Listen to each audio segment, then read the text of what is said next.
All right, I think we'll get started here. Thank you all for coming today. Really appreciate you joining us for our very first webinar of 2026. I just want to mention that the new volume of our Beads Journal of the Society of Bead Researchers, has just been published, and that's available now to the members of the Society of Bead Researchers. On our website, you can go to beadresearchjournal.org and get a digital copy. And that also means that our previous issue, the 2024 volume 36, is now open access, and you can get that. And all of our archives are open access, also, again, at beadresearchjournal.org. You do not have to be a member to get our archives. You can just head over there and check it out.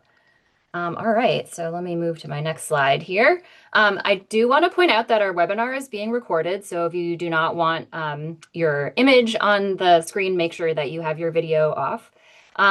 But I will be sending a link to the recording to everyone who's registered, and I'll be posting it on our YouTube channel. So hopefully I'll get that done later today or tomorrow, and you can check out our YouTube channel. Oops. It's at youtube.com, and it's just at Beads Journal. We have one other video up there, which is with our president, Society of Bead Researchers president, Elliot Blair, talking about a recent publication he had on glass beads in California. So I did want to mention, if you are not a member of the Society of Bead Researchers, you might want to consider joining. We are an organization that's dedicated to research on beads and beadwork from all time periods and areas of the world. And we work to disseminate this knowledge, especially through the Beads Journal. We also have newsletter for our members as well, too. If you're interested, you can go to beadresearch.org and click on the membership button up at the top of the screen and learn more about membership there. It is a low price of $25 annually to get access to our journal and the Bead Forum. It also helps support things like a student conference travel award, and we also have a research fund for researchers, not just students. I encourage you to go check out our website to learn a little bit more about that as well, too. But of course, all of you are here today, and I'm so excited about our talk by Sue Heaser, who is going to be speaking on Anglo-Saxon beads, the indigenous, and the exotic. And Sue is fantastic, not only because she's a person who studies beads, but she also makes beads. And I hope you will admire her own glass beads that she made that she's wearing today for our webinar. She is an archaeologist who studied at the University of Exeter, and she previously worked as a finds assistant at the Museum of London, and then later as an archaeological illustrator for English Heritage. She learned bead making techniques, as I understand it, to help with her illustrations and her study of beads. And she is not only a prolific craftsperson in glass, but also works with silver and metal and polymer clays, which I was really impressed by as well, too. This book you can see here, Anglo-Saxon Beads, A Visual Guide to Types and Techniques, is her most recent publication. And it's also reviewed in the current issue of the Beads Journal. And so I'm very pleased to have her here today to share a little bit more about her work and her research on Anglo-Saxon beads. So with this, I'm going to hand it over to Sue, and I will stop sharing my screen. And let me see here. And then Sue, you should be able to take over.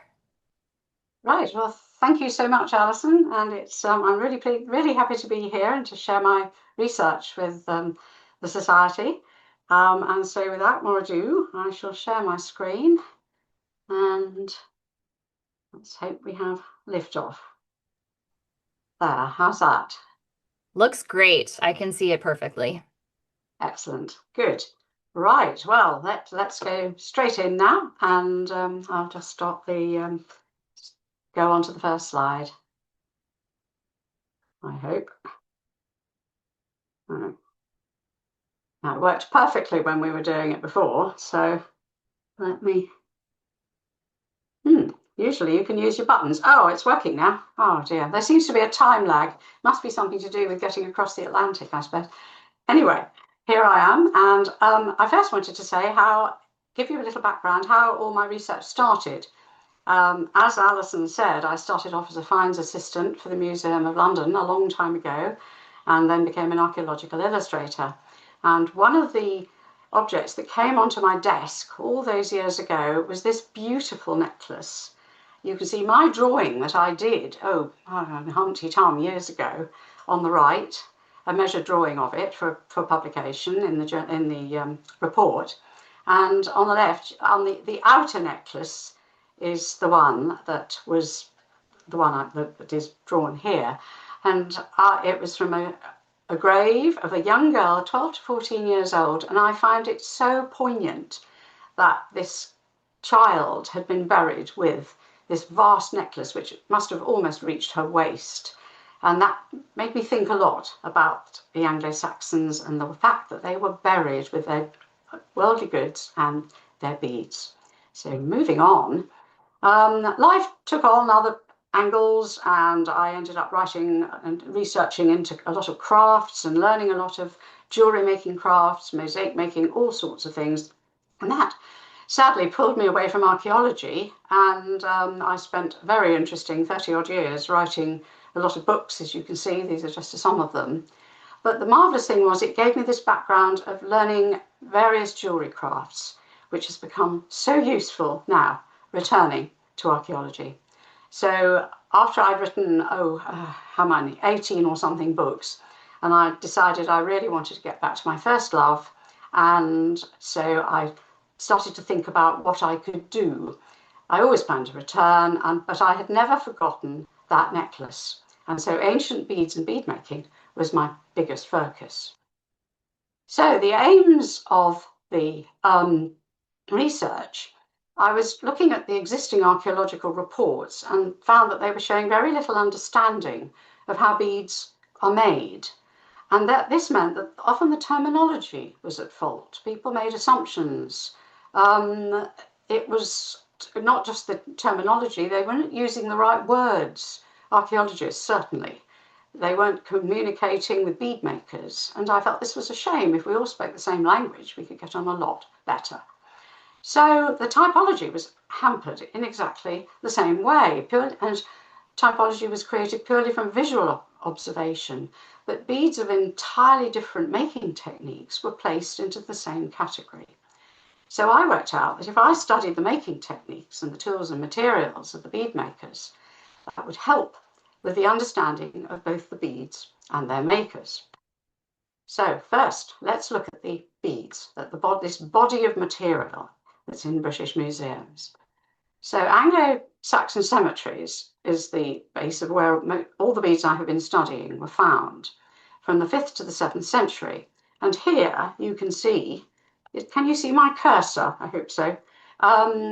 This shows the lowland Britain, Scotland's all going up that way, and you can see a dot is for every cemetery. Now this is quite an old map, so a lot more have been found since.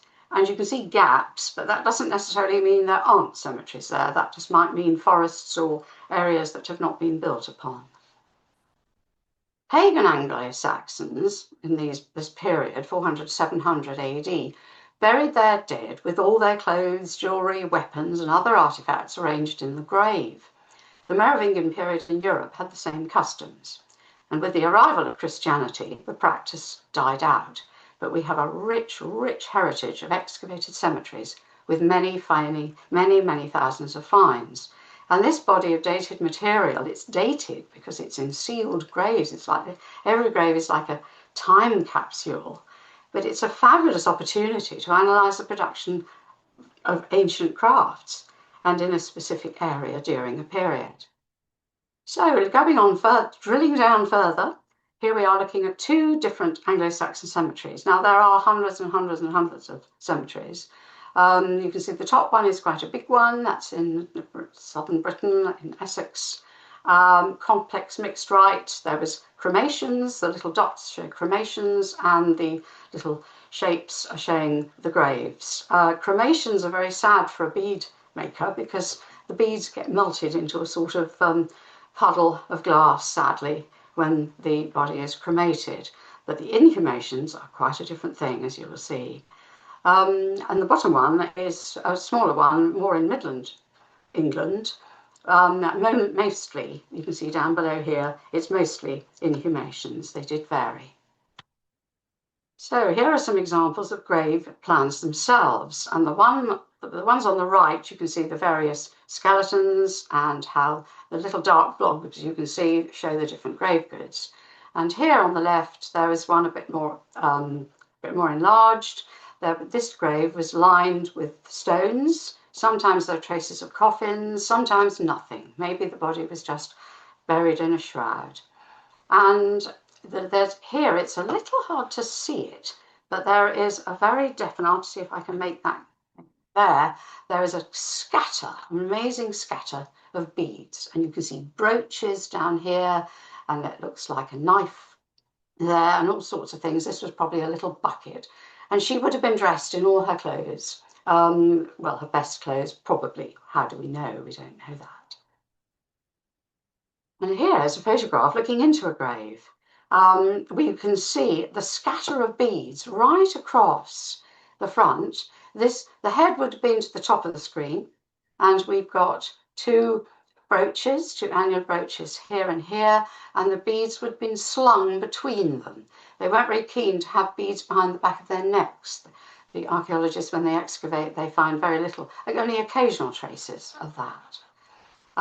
So here we have what the archaeologists are excavating. And here is a map. This is a site relatively recently excavated in the last 10, 15 years, Lake and Heath in East Anglia. As you can see, this is a marvellous map, a very detailed map that they have drawn of the actual necklace. These are the brooches, and here everything's bunched together, because when the body decays, the strings will start to decay too, and everything will start getting scattered. But here they have these brilliant excavators. They've actually drawn where the lines of the bead threading was, so you can have a pretty good chance of assembling a drawing, at least, of the original beads. You've got the original beads too, to roughly what they would have looked like when they were worn. So here we have another one with some examples of the beads themselves. On the left, you can see my photograph of the beads. These are in the Cambridge University Museum. Crystal beads down below, glass and amber above.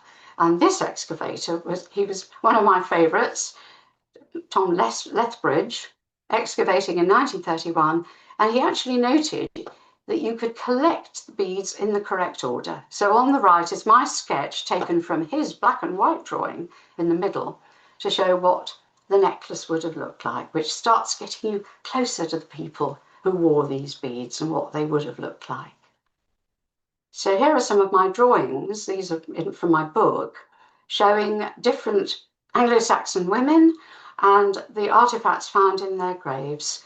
All the fabric will completely disappear, nearly almost completely. You just get tiny traces.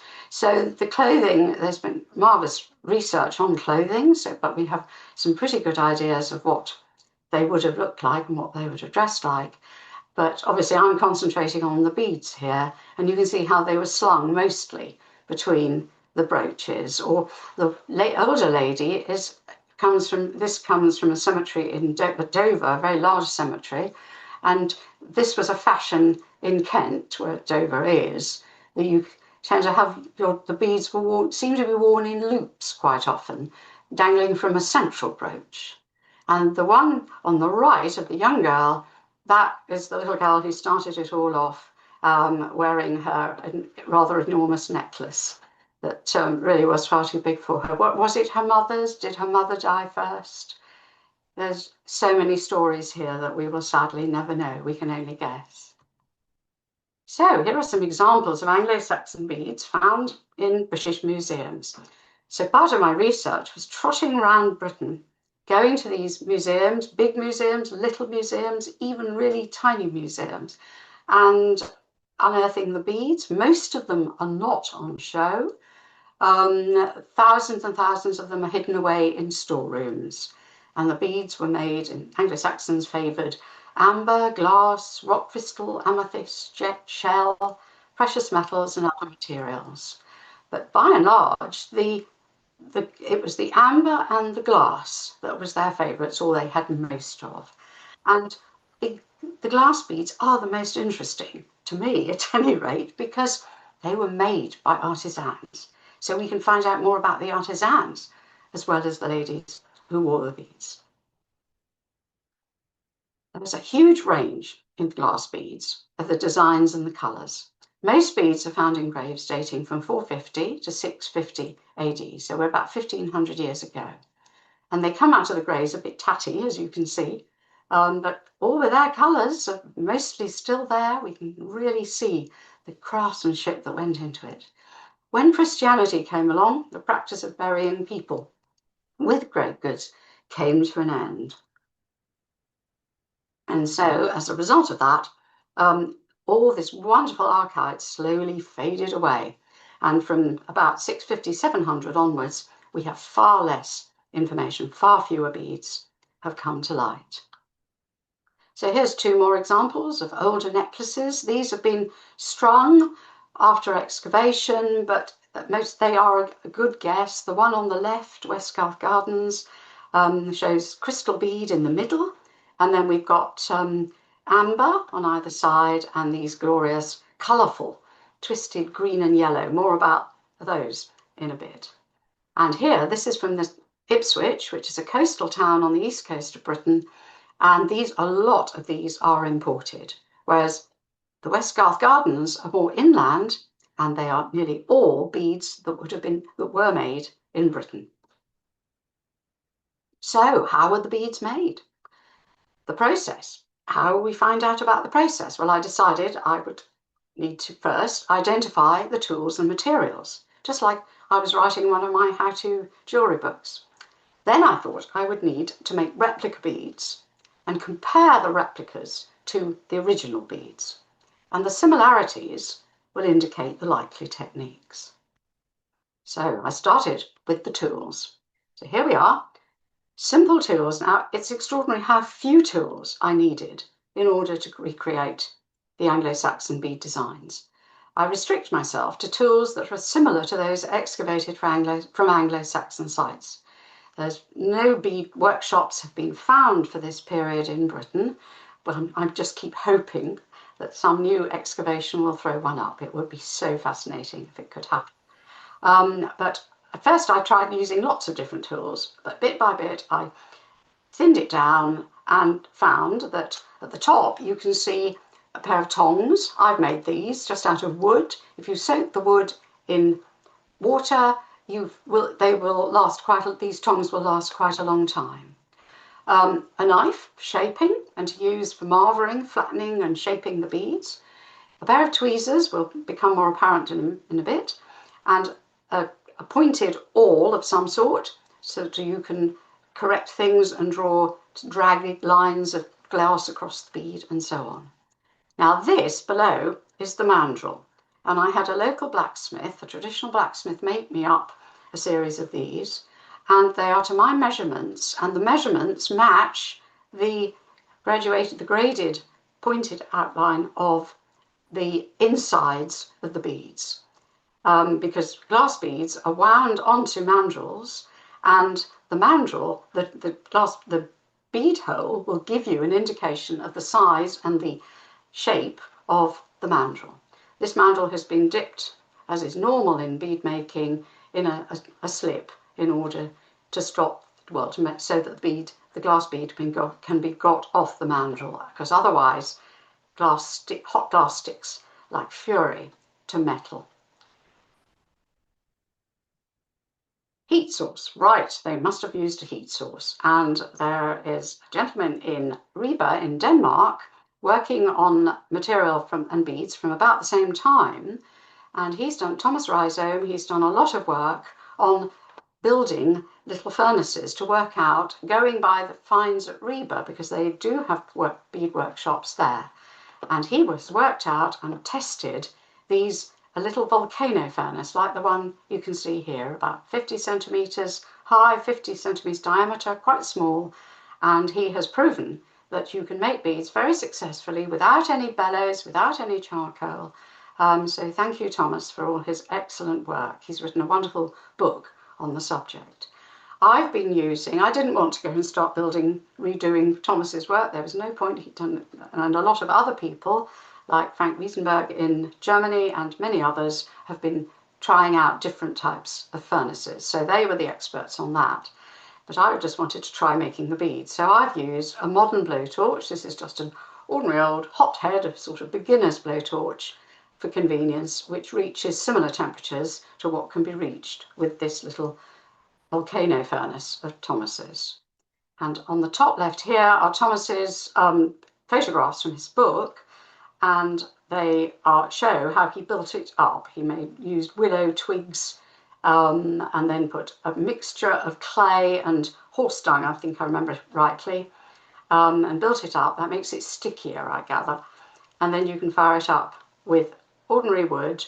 And so one man, as I've drawn in this drawing here, could work very well on his own, maybe with one other person to help him by feeding his little furnace.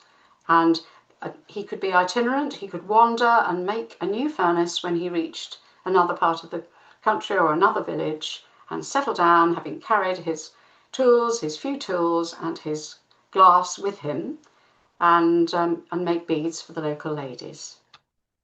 So what were the materials?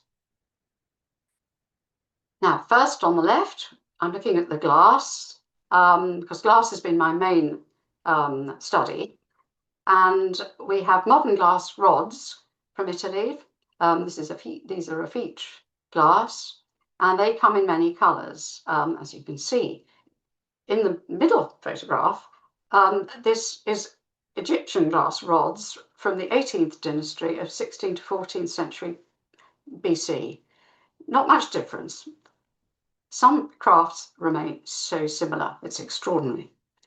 So we can assume that the Anglo-Saxons probably had glass rods, and there's examples in Maastricht have been excavated in Europe of glass rods, so they certainly did use glass rods. But Thomas Rhizome again has pointed out that in Reba there are they have found lots and lots of tesserae, these little glass cubes that were used by the Romans to make glass mosaic, for wall mosaics, and they are the perfect colours for making beads. Mostly these are opaque glass, which is what bead makers use. So there are modern tesserae on the left, and some beads that I have tried out making using the tesserae. One tesserae makes a very average sized bead, perfect and very portable. And the bead makers would not have made the glass. They would have, obviously they recycled, probably they would probably have recycled the Roman glass and tesserae as well. And here on the right are some ancient tesserae from Britain. They turn up in small quantities scattered across the country, so where these bead makers stock. So here's another type of furnace. Somebody else working at Reba, they have a gathering of sort of Vikings and reenactors there in the summer. And here, of course, they have also pointing out that tesserae are perfect for using to make beads. So let's move on to the techniques. And I learned how to make beads in order to be able to work out this project. And it's one of the hardest crafts I have ever taken up. Give me silversmithing and filigree any day. It's much simpler. This hot glass landing in your lap, yes, ouch. How do I know? So I pretended I was a beginner Anglo-Saxon, and I really muddled through. I had a day of tuition from a very able bead maker in Britain, and then I was on my own, and I toiled away making hundreds of beads and working out how they might have been made. And here are some of my replica beads. The nice thing about replicas is it does show you what the beads would have looked like, most likely, because metal oxides are used to colour glass, and the old ways are still used today. It's glass is difficult to colour, but it does work. You can colour it, tin makes it white, and the ferrous oxides, iron oxides provides you with reds and blues and greens and so on. And copper gives you lovely greeny blues. Cobalt will give you gorgeous deep, deep blues. And so it's the same today. Soda lime glass is made almost in the same way. So here's the process for those of you who have not seen bead making done.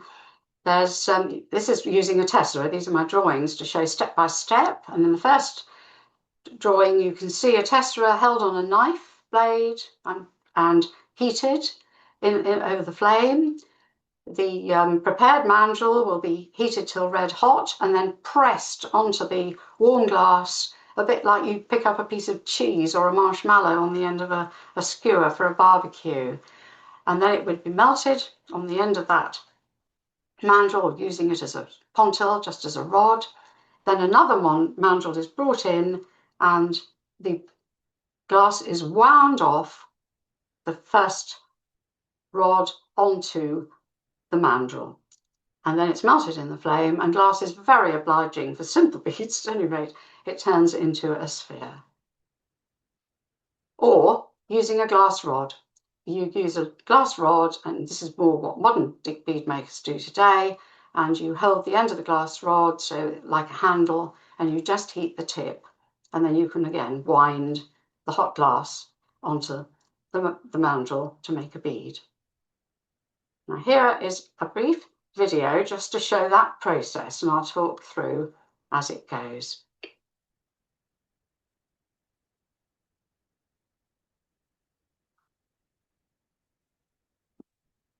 So here we have the end of it. I'm using a glass rod for this. Here we have the prepared mandrel with its slip on it, and the end of the glass rod is heated, and then you turn the mandrel to wind the glass off the heated rod onto the mandrel. And it requires quite a steady hand to do it, and you have to remember to keep turning and holding and thinking of a million things at once. And so once you've wound enough on, you pull away the rod and set it aside, and then you heat the bead in the flame. Don't heat it too much or it'll drip, etc. And until it goes round for a round bead. Now decorating them. You can shape beads. Here's me using those tongs I showed you in the earlier photograph, and you can see there's a fair bit of steam coming up, and that's tonging it to turn it into a square section or even a cylinder. Making pieces of spaghetti or stringers to decorate your bead, pulling out long threads and letting them cool. And then here, using a stringer to apply a wave pattern to a bead, and you've got to hold the whole thing in exactly the right part of the flame. You then plunge let it cool down, push it into, I've used vermiculite here, but you can use, the ancients probably used ash or warm sand.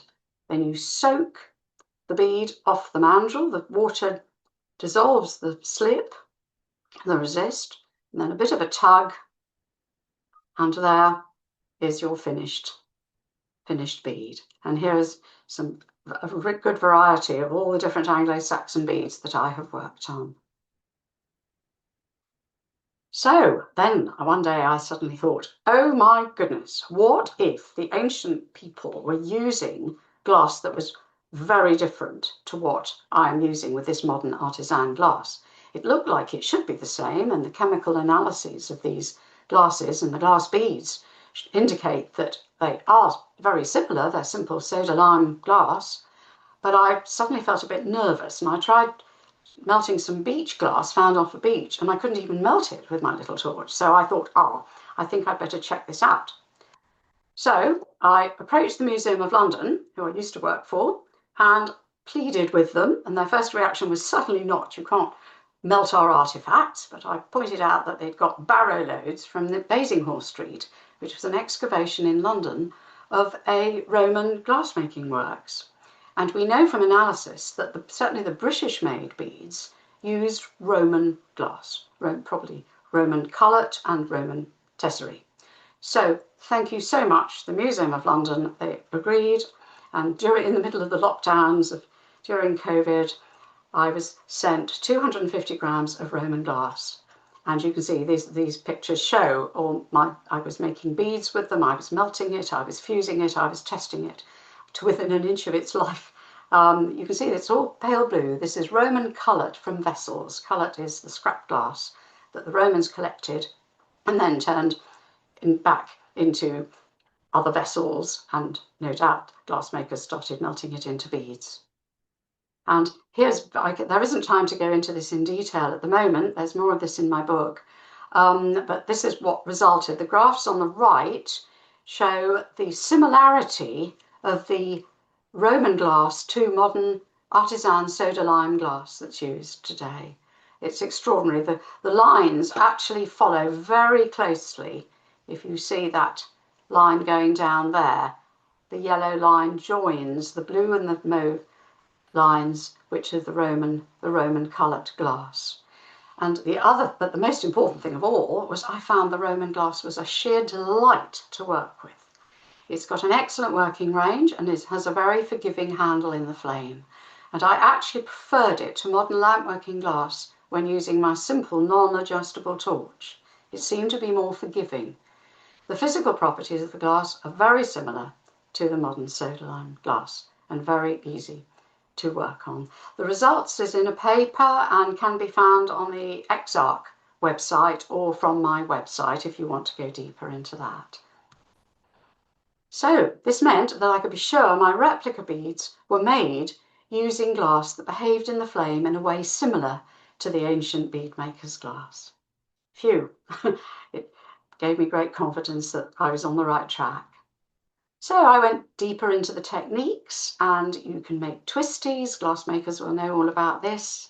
Glass bead makers will. You twist two colours of glass together, pulling away, and instead of a single colour stringer, you end up with a twisty. Now, this is an interesting point because the beads, Anglo-Saxon beads with this decoration seem to be purely a British type. They are not found on the continent, and I've looked an awful lot. I have not found in any of the reports from Merovingian and Frankish beads and so on, it just doesn't seem to occur. There is one type that we call Reggitella beads, but they have a much wider, thicker twisted cables. So it seems to be very much a British hallmark. And here are a few steps showing you how these beads are made. The first shows the finished bead, the painting of them. To make a cylinder bead, you wind further along a mandrel to make a longer length of glass on it. You then heat it in the flame until it's gone all of a mass.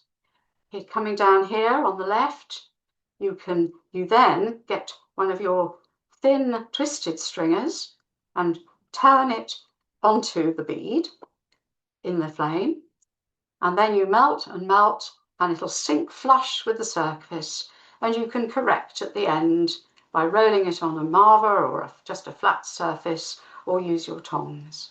And this bead on the right at the bottom here, the top, you can see a replica bead of the same sort, and this is a 6th century AD site from a place in Norfolk in the east of England. And these are an example of these similar, very, very popular to the Anglo-Saxons of Britain, this colour scheme.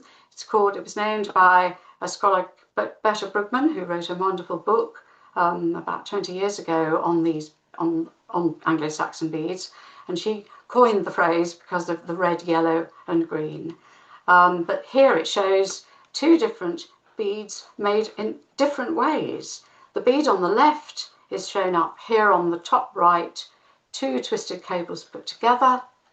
Here, instead of putting two twisted cables together, a needle is dragged through the middle, and the result is much finer in the middle photograph and a bit coarser result on the other side, but it definitely is two different ways of achieving something quite similar. Another wonderful, wonderful bead, this is probably my greatest favourite of all the beads, are the annular twist beads. These were later. They were found late 7th century. And they were probably They're also found even later in Viking times. So they look like they would have been heirloom beads. These two, hallmark of British beads, British made beads, twisted cables again, but the colours of these are much more varied. And here are some lovely examples. This bead, I think, has got an amber. If you shine light through that, it's got an amber base colour.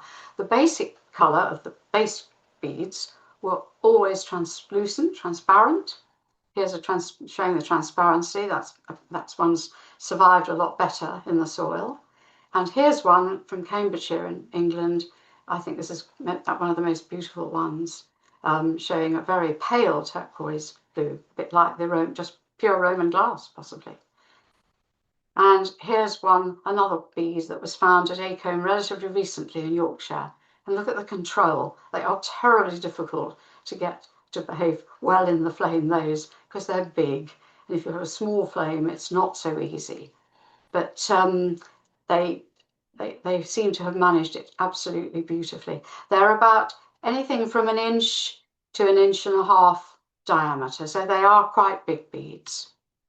So finally, some millefiori mosaic beads, and these are the exotic imports. I've talked quite a bit about the beads made in Britain, which make up about half of the beads found in Anglo-Saxon graves, which is quite a lot. I mean, not necessarily in types, but in number. But these are exotic imports, and they are pretty rare. So it's always quite exciting when one of these pops up in a grave. And you see some examples of this beautiful craft. And these are found right across Europe into the Middle East, Egypt, and they were probably made, manufactured in the Near East in bigger workshops. So I decided I had to try and work out how these were made. So I had to go at making the millefiori canes, and this is when the learning curve got even steeper and even more difficult. So how they done? You make your millefiori cane, which I'll give you a brief overview in a minute or two. You then end up with these long canes, like sticks of holiday candy, with the pattern running all the way through. British seaside rock is what the British call it. And you would then cut those canes into slices, and then you would make the beads. And they seem to have made them in two ways. Either the round beads seem to have made by applying cane slices to the mandrel individually. The cylinder beads seem to be made by fusing these cane slices into little mats or pads and then wrapped round the mandrel, which would have been a quicker way of making them in mass production. And you can see 2 lots of replica beads that I've made on the right here. So here was it has to be an estimate here, because I think these beads are most likely to have been made in workshops with much bigger furnaces, so you could have taken up much bigger gobs of glass to create these in multiple lengths and so on. But I did it using my little torch, and which was the closest I could get, because I haven't got a big furnace, and this is how I found the way I could make them. It may not be the exact way they made them, but it did produce a pretty close likeness. And you can see on the left, you create a shape like as shown in number 1 by piling up the lines of glass and creating a shape. You make a paddle first, then you pile up the triangles above and below, and then you wrap it, and then you pull it until it goes thinner, and then you cut it into shorter lengths and stick it together. So I think it was partly hot worked and then cold worked and then reheated, and then that would have been pulled again. And you can see the final result here. I did achieve, it's a bit skewed, but the results, when I then applied them to beads, did look very like the originals. And here are my beads showing this. These are just simple bullseye ones made into a square shape, so they fitted together better. And that seemed to be quite a good way to do it. And there's no time really to go into the other details of making those, but you've just seen how that one was made. And so how they did it, probably. A lot of the round beads show clear glass inside. So I thought they were probably little dabs of clear glass on the mandrel, and then you'd cut up your slices of cane and you touched it onto in the heat. And here that we go over then to photographs showing building up the cane slices, melting them, and then that turned into this bead here. And then here we are with the rolled mat method, where using a furnace, a kiln, I laid down my slices and put rods on either side so that the end caps could be being formed, because a lot of them do have red or yellow, or sometimes yellow and green end caps to the beads, and fuse them. This one has been fused, but very lightly. They're only just touching. And then, this going over to a drawing, you could soften the glass and wrap it round a mandrel. So here, finishing it off, this is rolling it round, and here is the finished bead, and you can just see the line of where the join is, and that is visible on the ancient beads.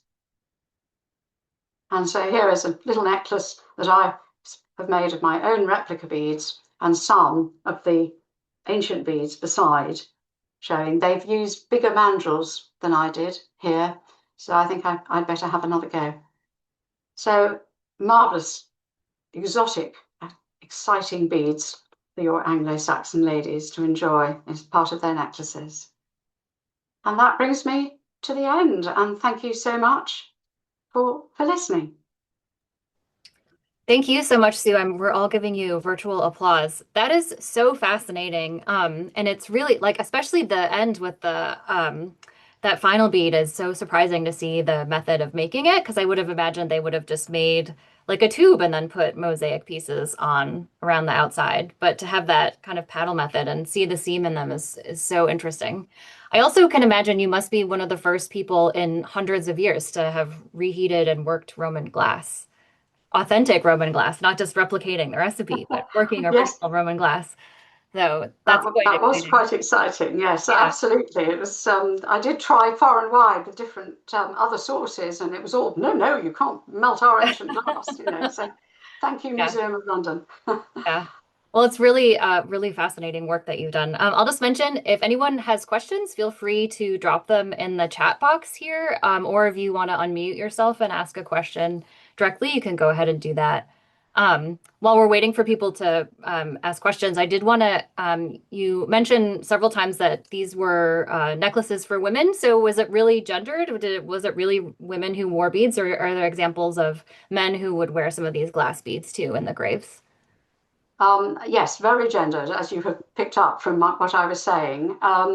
The virtually, in fact, they can almost sex the graves by finding by seeing beads in them, because it's very rare to find beads in male graves. You do get the occasional sword bead, which is a large bead that was used as a sort of toggle on Hmm. the to attach the hilt of the sword, and they occur occasionally.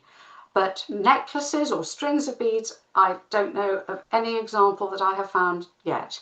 There's Hmm. one very, very poignant example, though, of a man was buried over a woman, and in his grave was a single bead. And when they excavated further down to the woman's grave, they found the necklace.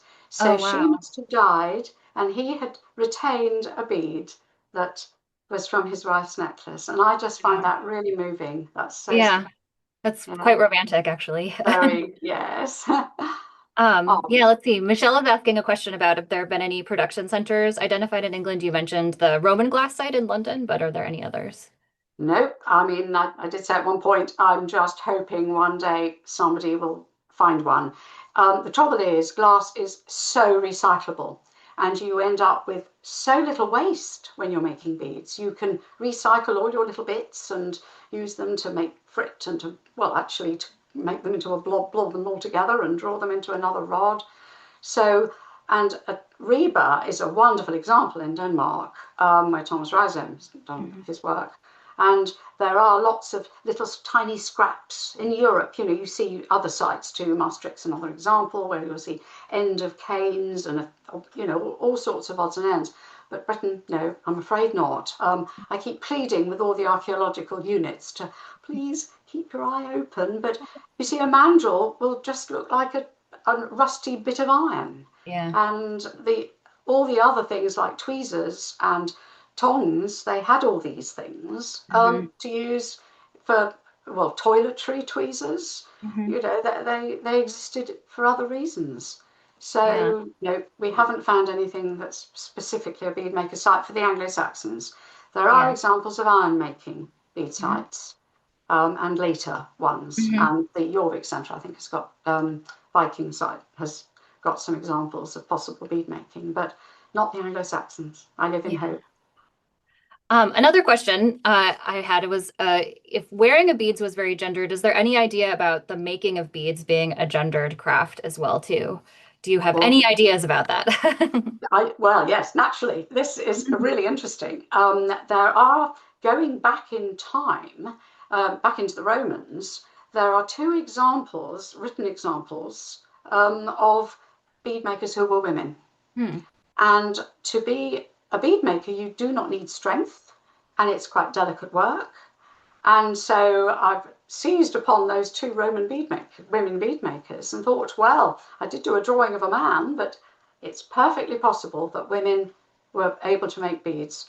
And in fact, later, moving on through the centuries in Venice, the women did tend to be the bead makers. The Hmm. men were doing the blowing, Hmm. which needs strength and huge skill too. But the women were doing the delicate, tiny skills, and Hmm. so very much gendered, possibly. Yes. Yeah. Yeah. I actually just finished reading this book by Tracy Chevalier called The Oh, Glassmaker. Yeah. yes, yes, Historic wonderful fiction. book. Yeah, Yes. about women, a family of female glassmakers. So, yeah, that was a wonderful. I just finished that, and then to have your talk follow up on it is just really Yes. making me think a lot about like the lives of the people who are making these beads and Yes. Oh, she how, researched it so well. yeah, I was so prepared to be, oh, please do it right, Tracy, because I love her work. And she yeah, did. She yeah, lived in Venice, I think, and really got into it. So learned how to make beads so she could write her yeah, book. yeah, Brilliant. exactly. Michelle, I see your hand raised. Yeah, no, I just want to add to that. We got to go to Murano this summer, and we went to the factory where the author, actually did the Oh, research, and Oh, so that's that so was kind of cool. fun. But I did have a question. Sue, thank you so much. This is so interesting to me. A lot of the beads that you showed pictures of reminded me so much of the Venetian beads, but obviously they're like 1,000 years apart. And so, do you know, is there any connection between the designs? How did we go from these Anglo-Saxon designs to 1,000 years later, we're producing these in Venice? Do you know anything about that? it seems to have all very much disappeared. And they do say that the Venetians rediscovered millefiori, for instance, because in fact, sometimes they say, you see it written that the Venetians invented millefiori. Sorry, no, the Romans did, or the ancient, even earlier, the ancient Fustat, Hellenic times is when it started towards first or second century BC was when they first started getting the earlier of the Roman millefiori beads, which are much more spectacular than ones I've shown. They had face canes. I mean, Robert Liu, the expert on beads and bead collecting, he has written widely on the face canes that they made, which were, I think, earlier than the period I'm talking about. And they had marvelous millefiori, other, not just the faces. They had actors' masks in millefiori, by the technique. So yes, very much established. They were amazing, and all the feathering that you can get. Venetian beads today, they do lovely feathering. They do the twisted ones. So to a certain extent, I mean, did the Venetians actually, this we're talking 16th century, aren't we, Venetians? It's terribly recent for me. I struggle with these later dates. But yes, I mean, did they surely they came across some of these ancient beads and thought, just like I did, hey, I can try and make that. So, but in between, well, we lost all the furnished burials. So what happened to glass bead making? There's nothing like as great a body of it. We could all go into. I really need to start looking more at more recent times to see how the story links up. You're right.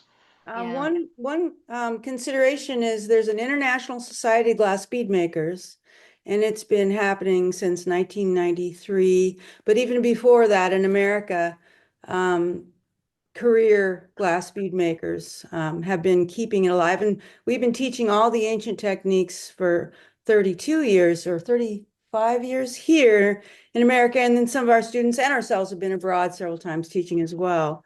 But if you just mentioned the linking thing, with Yes. Yes. What are contemporary. your thoughts? What are your thoughts Oh, on the it? International Society of Glass Bead Makers is a big part of it. Robert Liu, Lois Dubin, but also Tom Holland here he's a inductee for his presentations on specific ancient techniques. Don't you think these beads are very Islamic looking? Well, she did show some Islamic ones towards the end. I missed those. She called them. Well, no, none of the beads found in Britain are purely identified as Islamic. So I restricted myself to the British beads rather than moving into Europe. Europe has much more variety. Right, but he missed this one part when you did mention exotic exports.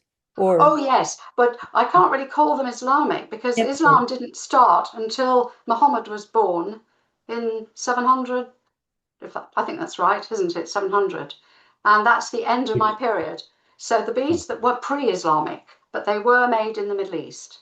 Yeah. So I'm being quite nice in my distinctions. You see what I mean? You did a great job. You did a really great job. Would it be the Merovingian? Were the Merovingians before the Islamic? No, Merovingians are pretty much the same time range as what I'm studying. And a lot of the imported beads from Europe are Merovingian that are turning up in Britain. So there's a lot of overlap there. Like when I showed one necklace and I said that's from a port and that's got a lot of imported beads, I meant from Europe, no doubt made in Europe. So really half the beads in quantity in Britain found in Anglo-Saxon graves were made in Britain, but the other half came from Europe and from the Middle East. And just to clarify. They're lovely. Everything. Yes, I just think of the excitement of, sitting around in a very sort of basic way of life and having these fabulous objects. It must have been amazing for them, mustn't it? Are there actual sites in Britain where they have wasters of beads and beads stuck in tendrils or anything like that? Haven't found anything, and I think a lot of archaeologists will have missed it. I'm hoping that my book will make it more, it's putting all the making right next to the typology and showing the waste that I made from my beads and sort of this is what a mandrel looks like. I mean, up until now, archaeologists have not been aware of mandrels or how the glass beads were made, and I've been really reaching out as I'm an archaeologist and not a terribly good bead maker. I've just hoped that I've been trying to pull everything together so we can get better research, and the archaeologists on the ground who are excavating sites maybe will now spot things better. These beads look similar to some of the beads you see in Viking sites as well, but the Vikings are later than these. Yes. Is that right? Yes, very much so. Vikings have sort of really started their rampages in Britain the sort of 800s, 900s. That's more the time. They hadn't really got going by the end of my period, 700. We had a few bead museums here in America, one in DC and one in Arizona, and a lot of bead researchers, but this was like in the early 2000s, and some of them are still researching, of course. Have you ever heard of James Langston? Yes. Yes, have the book. Yes, that's right. Oh, good. Okay. Yes. And of course, Robert Liu. I've known Robert for many, many years. Yes, from a previous career almost when I was writing my big other books. Yes. So, and yes, I do look at the American sites and the Society of Bead Researchers has been a fabulous resource. Thank you. society. You know, it's been Do you really know great. Fleur Caspers? Fleur Caspers? No, Fleur? I don't know. She's She's from from the the Netherlands. Netherlands, but she's always traveling and researching glass beads primarily. I'll have to send you her information. She'd probably Lovely. be a good person to I think network. Oh, she's I think lovely. she's in Africa right now. Yeah, Oh, she's Ghana. how Yeah. lovely. Got to heat some of that glass. Yeah, and also we had a chance to work some Byzantine and ancient Roman glass as well. Oh, did you? Well, Right. we got it Did from a site. did you find the glass like taffy? Sage said you got to use some of this Anglo-Saxon glass. No, Some it of was the, Roman glass. oh, it It was was Roman. Roman. It was Roman. Yeah, Yes. Yes. yeah. Uh, Sorry, what was the question? Did I find it? did you find it like taffy? The Venetian glass that we're used to melts a lot easier than the little bit of ancient glass we got to work with. It Yes, was it was harder to slower. tar polish, much, much slower. Yes, it was slower to melt. I mean, Mhm. I've only got a hot head, so I haven't got much heat there. You know. Mhm. And it was slower, but not boringly slower. I mean, you know, I was perfectly happy with it. And it seemed to go through the stages much slower too. Yes. And then it seemed to, it didn't, I mean, I do find effete glass, which I use for, you know, most of it, it'll suddenly start getting very, very soft and then I'll lose control. But the Roman glass held back. I had a much wider working range. And Mhm. if you go and have a look at my paper that was published by Exarch, there's a link from my website or on my ResearchGate or academia pages. And there I show a sort of bar graph of which to me is the most interesting, of, you know, how long it took to get to working point, how long it took. And every little bit of cullet I had was from a separate vessel, probably made from a, you know, in a completely different batch. So they Mhm. all varied quite a lot, but they all stayed within the usable range Mhm. and they were fine. They're absolutely fine. And I was interested and I wondered, had they been deliberately tweaking the glass to make it better, for blowing better? They must have been. I'm sure they were very sophisticated Yes. um, to produce this glorious glass. And so I had 250 grams and I chopped it up as best I could into 5 gram pieces and sort of labelled each one to keep track of it. And the differences between them was quite a bit, quite an up and down, Wow. but from different vessels. But you could see they were different because they were just slightly different colours, slightly more bubbles, you know, and so on. But it was such a fascinating thing to have done. Did you get to work with any of the opaque glass? No, now um, the Museum of London has excavated quite a few tesserae. Uh-huh. They found quite a lot of glass tesserae. So now I've finished this project. My plan is to go with my cap in hand again and say, please, tesserae, can I have some opaque glass? Because yes, that would be the next best thing, wouldn't it, to do? It'd be interesting to see how it works. We Yes. used an oxygen propane torch, and the Roman glass could take a super high heat. It was really kind of uncanny. It reminded Really, me of a beverage glass, modern day beverage glass, uh, really, which is a yes. lot tougher. It accepted the heat shock a lot easier than the Venetian glass did Oh, too. really? And Yes. I, Oh, yes. I did find I got a lot of cracking, certainly. Yes, huh, it was a bit more cracky. So, all the beads, but the trouble was I was making beads and timing how long, taking them out of the flame too suddenly to time how long it took to lose its color. That was one of my tests. And so yeah, naturally it would have all cracked, wouldn't it? But I've still got it all, and it's all still they're now beads, but they're individual samples. And the next thing I'd like to try doing is mixing in the oxides, just mixing it straight in the flame, because I think they might have done a bit of that. And I've tried yes. a bit of that, and that you can colour, you can just roll it in a bit of crushed up iron oxide, or copper oxide is particularly good. I thought Um, the temperatures had to be hotter for integrating oxides. Didn't seem to be. I've Yeah. done it, just like that. So that's Yeah. the next thing to work on. I promised Mola that I will, carry on with some more on this same batch and see if I can find how interestingly easy it is to colour it. You have But, good ventilation then in your studio. Is that sorry, true? did I? Do you have good ventilation in your studio? Yes, absolutely. And a mask and everything. Good. Yes. Yeah. Yeah. I have Yeah. a quick question for you guys.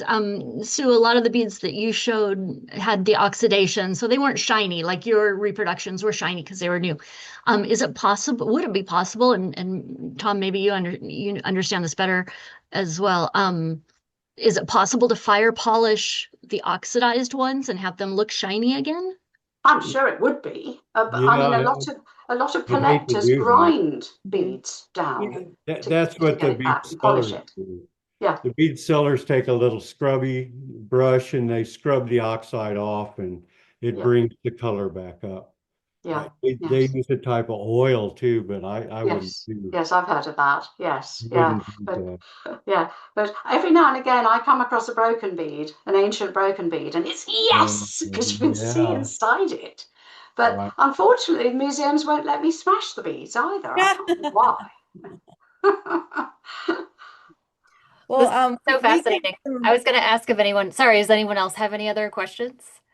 oh, I was just gonna say, Go ahead, we Sage. give some presentations. We'll have to come into your area or meet you in France or something and give each other presentations and talk Oh, about. I'd love that. That'd be fabulous. Absolutely fantastic. Yes, of course, because I've seen some of your work. I mean, I think it was Robert who mentioned Oh, you yeah, some time ago that's and nice. said you should be getting in touch with Oh, Sage. that's really sweet. We just wrote him a letter recently. He's getting up there, and so Yeah. we got to stay in touch and show him Well, some for sure. please get in touch and let's see if we can fix up to meet up. It'd be fantastic. I'd love it. Put me Yeah. on that list, please. Yes. Where do you live? Um, Sorry? I'm I'm studying in Alabama with Dr. Blair. Okay. But I live in Utah, but I'm not opposed to having a reason to go to Europe.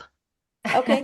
Well, also we're teaching a class at the Museum of Fine Arts in Little Rock in March, and I could send you the link for that. It's a 2-day Please workshop. do. I would love to see that. Thank you. That's And we're definitely giving something I a presentation there at the Museum of Fine Arts as well. Oh, that would be fabulous. Thank Yeah, you. you bet, you bet. That's within driving distance for me for sure. Oh. All right. Well, Michelle, you'll have to do a report on it for the newsletter as well too.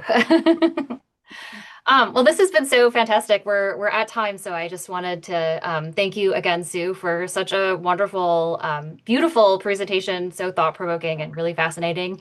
And people can go to sueheaser.com to learn more about your book and where to buy it and more about your research. Is that correct?